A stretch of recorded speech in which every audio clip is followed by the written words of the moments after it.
बिस्मिल्लाहिर्रहमानिर्रहीम। हज इस्लाम का 5वां रुकन है जो साहिब इस्तिताअत मुसलमानों पर जिंदगी में एक बार फर्ज है।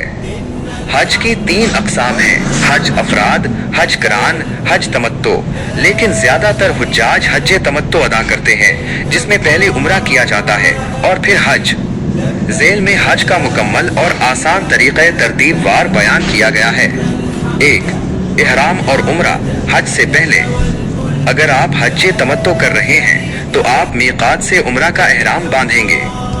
उम्रा की अदायगी मक्का पहुंचकर तवाफ करें, सफा व मरवा की साई करें और बाल कटवाकर इहराम खोल दें। अब आप हज के दिनों तक मक्का में आम लिबास में क़याम करेंगे।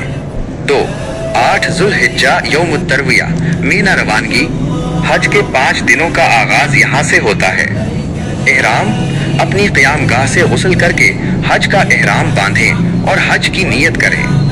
मीना रवानगी। ज़ोहर से पहले मीना पहुँचें और वहाँ ज़ोहर, असर, मगरिब, इशा और अगले दिन की फजर अदा करें। ये सुन्नत है। 3. 9 ज़ुल्हिज्जा यौम अरफा, हज का रुकन आज़म।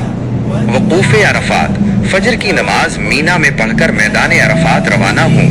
यहाँ ज़वाल आफ्ताब से लेकर गुरूब आफ्ताब तक क़याम फ़र्ज है। इबादत यहाँ खूब दुआएं करें और ज़िक्रुल ज़ही करें। ज़ोहर और असर की नमाजें कसर करके एक साथ पढ़ी जाती हैं। मुज़दलिफ़ा रवानगी। गुरूब आफ्ताब के बाद नमाज मगरिब पढ़े बगैर मुज़दलिफ़ा रवाना हूँ। वहाँ पहुँचकर मगरिब और इशा एक साथ अदा करें। रात यहीं खुले आसमान तले गुजारें और रमी शैतान को मारने के लिए कंकरियां जमा कर लें। 4. 10 ज़ुल्हिज्जा यौमुन नहर, मसरूफ तरीन दिन।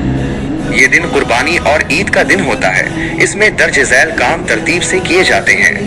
रमी।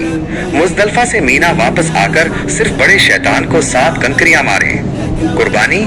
रमी के बाद अल्लाह की राह में कुर्बानी करें। हलक, बाल कटवाना। कुर्बानी के बाद सर मंडवाएं या बाल कटवा दें। अब आप इहराम खोल सकते हैं और सिले हुए कपड़े पहन सकते हैं। तवाफ़ ज़ियारत। मक्का जाकर खाना काबा का तवाफ करें और साई करें। ये हज का दूसरा बड़ा फर्ज है। 5. 11, 12 और 13 ज़ुल्हिज्जा, मीना में क़ियाम। ये दिन मीना में गुजारना सुन्नत है। रमी। हर रोज ज़वाल के बाद तीनों शैतानों को 7 कंकरियां मारें।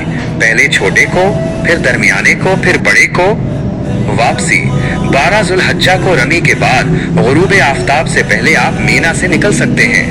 अगर 13 तारीख की फजर वहीं हो जाए तो उस दिन की रमी करके निकलना होगा। 6. तवाफ़ विदा, रुखसती का तवाफ। जब आप मक्का से अपने मुल्क वापस रवाना होने लगे तो आखिरी बार खाना काबा का तवाफ करें, जिसे तवाफ़ विदा कहा जाता है। ये हर आफाकी बाहर से आने वाले हाजी पर वाजिब है। खुलासा अहम फ़राइज़। हज के 3 बड़े फ़राइज़ हैं जिनके बगैर हज नहीं होता। 1. इहराम नियत के साथ। 2. वक़ूफ़ अरफात, 9 ज़ुल्हिज्जा को अरफात में ठहरना।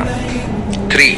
तवाफ़ ज़ियारत, 10 ज़ुल्हिज्जा या इसके बाद खाने काबा का तवाफ। नोट: हज के दौरान सब्र तहम्मुल का दामन हाथ से न छोड़ें और पूरा वक्त ज़िक्र इस्तिग़फ़ार में गुजारें। अल्लाह आपका हज कबूल फरमाए, आमीन। हज और उम्रा की सआदत हासिल करने के लिए मुकम्मल रहनुमाई और बेहतरीन सफरी सहूलियात के लिए आज ही Laraib Randhawa travel and tours private limited से राब्ता करें। आपकी खिदमत के लिए हमा वक्त मौजूद हाजी मोहम्मद अरशद रिंधावा। हमसे राब्ता करने के लिए अभी कॉल या व्हाट्सएप करें।